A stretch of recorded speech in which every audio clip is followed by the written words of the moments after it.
Hello बच्चों, currently हम LPP chapter की एक्सरसाइज सॉल्व कर रहे हैं। एक्सरसाइज 6.1। आज हम देखेंगे first question number 2। In a cattle breeding firm it is prescribed that the food ration for one animal must contain 14, 22 and 1 unit of nutrients A, B and C respectively. Okay, तो हमें cattle breeding firm के लिए food ration के बारे में दिया है। One animal must contain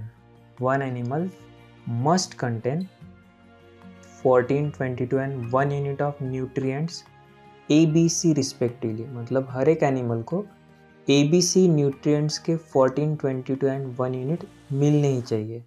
तो हम ऐसा कह सकते हैं कि कम से कम इतना मिलना चाहिए, इससे ज़्यादा मिला तो भी चलेगा। 2 different kinds of fodder are available. Fodder का मतलब क्या होता है? Fodder means चारा। Each unit weight of these two contain the following amounts of these 3 nutrients.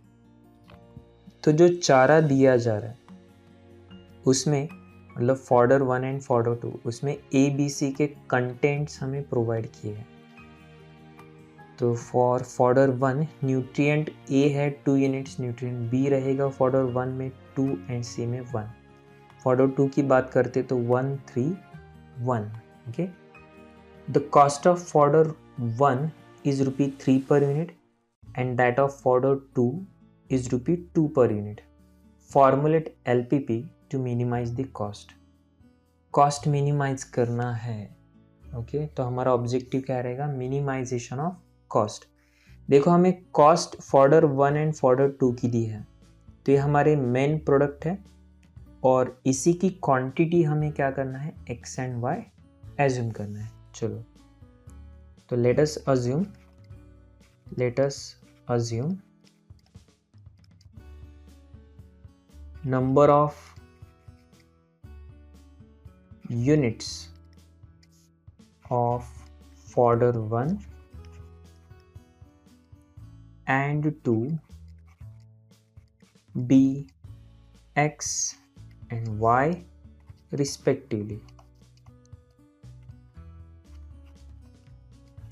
ठीक है, तो क्वांटिटी हमने x एंड y एज्यूम किया है,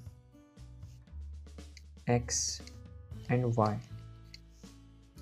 कॉस्ट हमें क्वेश्चन में दी है। कॉस्ट कितनी है? फॉडर 1 की कॉस्ट कही है ₹3 पर यूनिट, फॉडर 2 की कही है ₹2 पर यूनिट। ठीक है, तो हमारे लिए फर्स्ट रहेगा ऑब्जेक्टिव फंक्शन।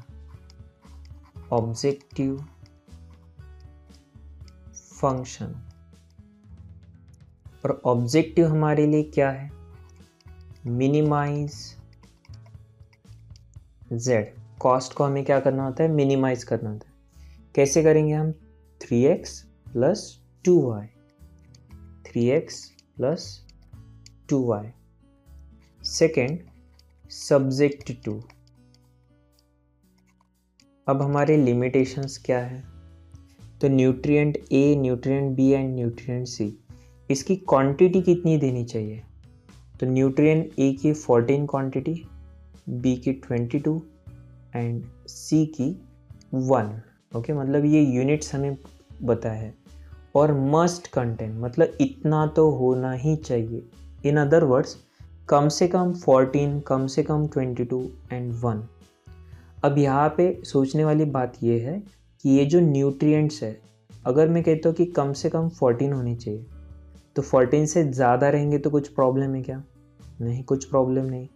अगर हम कहते कि पास होने के लिए 35 मार्क्स कम से कम चाहिए, तो 40 मार्क्स मिलते हैं तो भी पास है, 50 मिलते हैं तो भी पास है, मतलब ज़्यादा है तो चलेगा। सिमिलरली न्यूट्रिएंट ज़्यादा मिलते हैं तो भी चलेगा।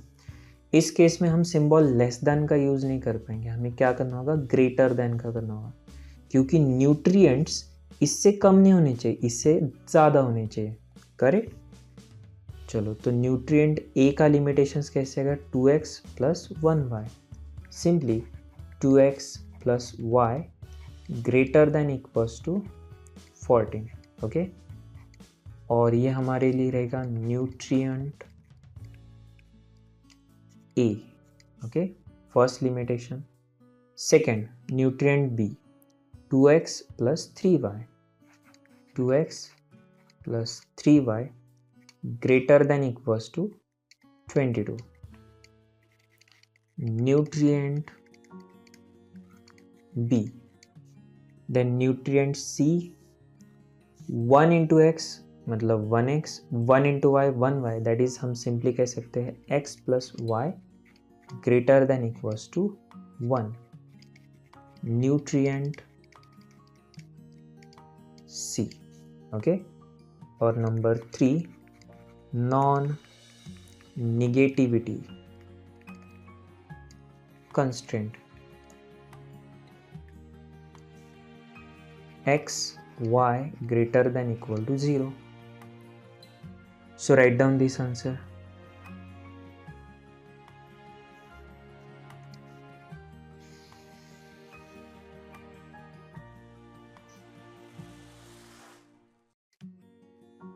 चलो अब एक और क्वेश्चन हम देख लेते हैं. क्वेश्चन नंबर 4, एक्सरसाइज में से question number 4. A printing company prints 2 types of magazines, A and B.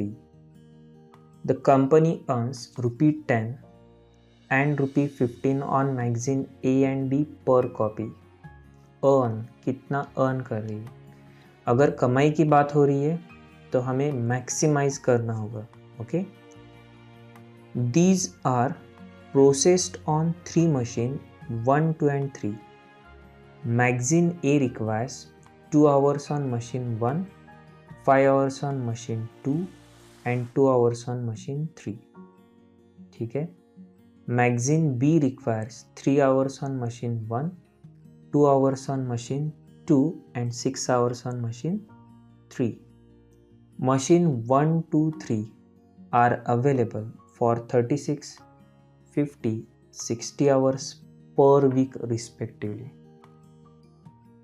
और फाइनली हमें कहा है formulate the linear programming problem to maximize profit.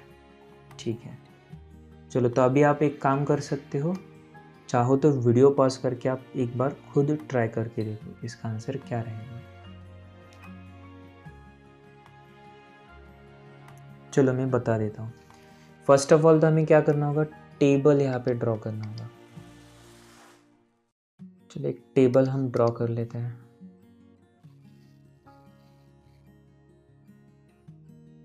कौन से कॉलम्स रहेंगे. फर्स्ट तो प्रोडक्ट के लिए रहेगा. Okay, product A and B, then machine. चलो जैसा टेक्स्ट बुक में दिया है अगर हम उसी तरीके से प्रेजेंट करते तो कैसे हो सकता है.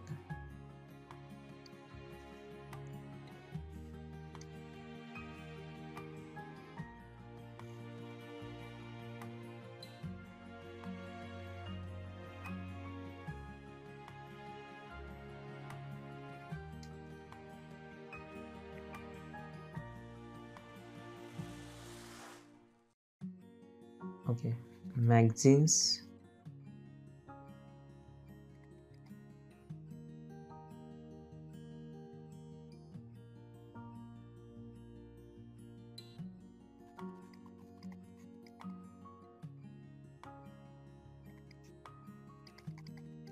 दो मैगजीन्स हमारे पास है, magazine A and magazine B.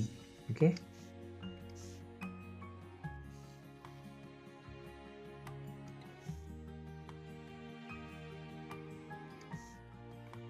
now company earns ₹10 and ₹15 on magazine A and B. कितना अर्न कर रही है वो दिया है.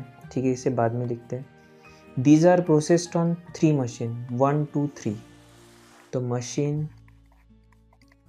1, then machine 2 and machine 3. 3 machines हमें दिए हैं. Magazine A requires 2 hours on machine 1, 5 hours on machine 2 and 2 hours on machine 3. ठीक है, ए की रिक्वायरमेंट क्या है, 2 hours, then 5 hours and last again 2 hours. Now magazine B के लिए 3 hours, 2 hours and 6 hours. 3 hours, 2 hours, 6 hours. Next, machine 1, 2, 3 are available for 36, 50 and 60 hours per week respectively. तो total time हमारे पास है 36 hours, 50 hours and 60 hours. Okay, और यहाँ पे हम लिख सकते हैं अब प्रॉफिट. प्रॉफिट कितना है, ₹10 एंड ₹15. चलो अब हम सॉल्व कर लेते हैं. हमारे लिए मेन प्रोडक्ट क्या है, मैगजीन्स. तो आपको नंबर ऑफ प्रिंट्स एज्यूम करने पड़ेंगे. क्वांटिटी ए एंड बी की आपको एज्यूम करेंगे. चलो तो एजम्पशन लिख लेते हैं. Let us assume quantity of magazine A and B be x and y respectively. तो क्वांटिटी हमने एज्यूम कर ली. चलो अभी फर्स्ट ऑब्जेक्टिव फंक्शन. फर्स्ट हमारे लिए रहेगा ऑब्जेक्टिव फंक्शन. अब ऑब्जेक्टिव क्या है, प्रॉफिट अगर दिया है तो ऑब्जेक्टिव रहेगा मैक्सिमाइज z मैक्सिमाइज करना. ना ए मैगजीन्स की क्वांटिटी x एज्यूम की, तो प्रॉफिट कितना रहेगा हमारे लिए 10x. बी मैगजीन्स के लिए रहेगा प्रॉफिट 15y. चलो सेकेंड सब्जेक्ट टू हमारे लिमिटेशन. सब देखो अभी लिमिटेशंस में क्या क्या है. तो machine 1 36 hours, machine B and machine 2 and machine 3. तो टाइम लिमिटेड है हमारे पास. चलो तो सिंपल है, 2x plus 3y less than equals to 36. जितना टाइम है उससे कम यूज़ कर सकते, ज़्यादा कैसे कर सकते हैं. तो ये आएगा हमारे लिए मशीन 1. देन मशीन 2 के लिए 5x plus 2y less than equals to 50 machine 2. and finally 2x plus 6y less than equals to 60 machine 3. ठीक है, तो ये 3 इक्वेशन आ गए. नॉन निगेटिविटी को मैं सब्जेक्ट 2 में ही लिख सकता हूँ, अलग से पॉइंट नहीं लिखा तो भी चलता है. और ये ग्रेटर देन 0 रहेगा. Okay, non negativity constraint. Non negativity constraint.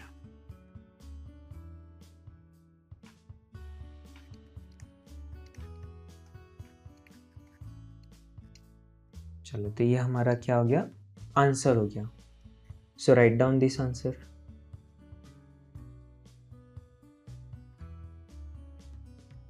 Okay, और अब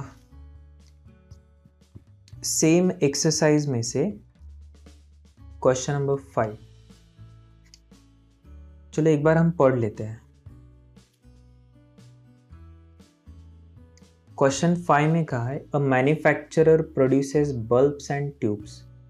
Each of these must be processed through 2 machines M1 and M2. तो bulbs and tubes ये हमारे प्रोडक्ट हैं जिसे 2 मशीन से प्रोसेस किया जा रहा है.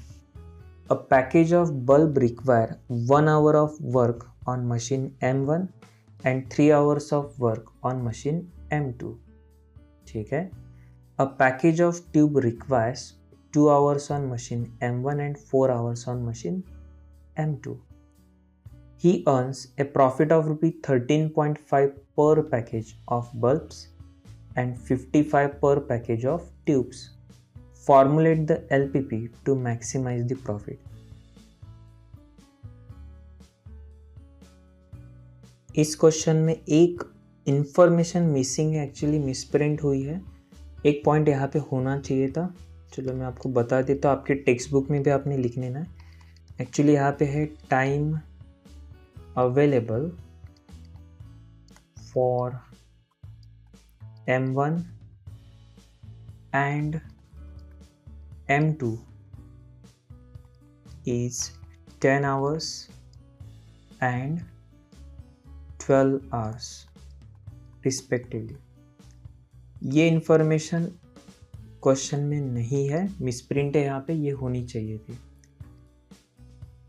ओके, और अब आपको क्या करना है, ये क्वेश्चन काफ़ी सिंपल है, इसे आप होमवर्क में सॉल्व कर सकते हो.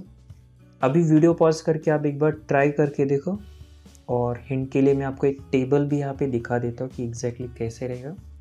चलो अब सबसे पहले आप ट्राई तो करो. ठीक है, तो टेबल हमारा कैसा बनेगा यहाँ पे, रेगुलर फॉर्मेट की अगर हम बात करते हैं तो प्रोडक्ट, उसके बाद M1 और यहाँ पे M2 and finally for profit. ठीक है,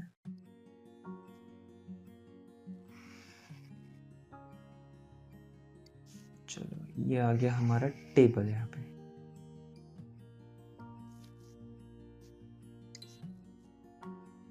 यहाँ पे फर्स्ट प्रोडक्ट रहेगा हमारे लिए बल्ब, सेकेंड रहेगा ट्यूब्स,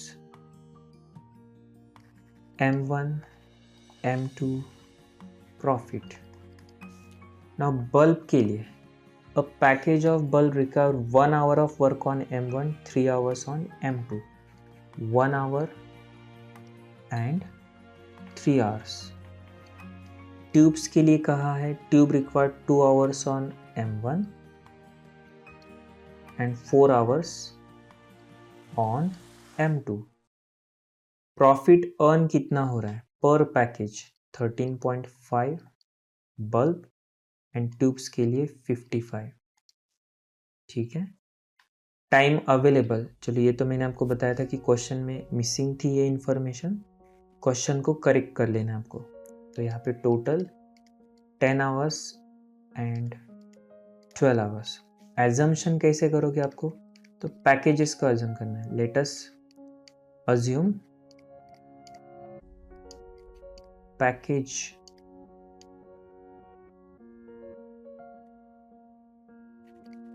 packages of bulb,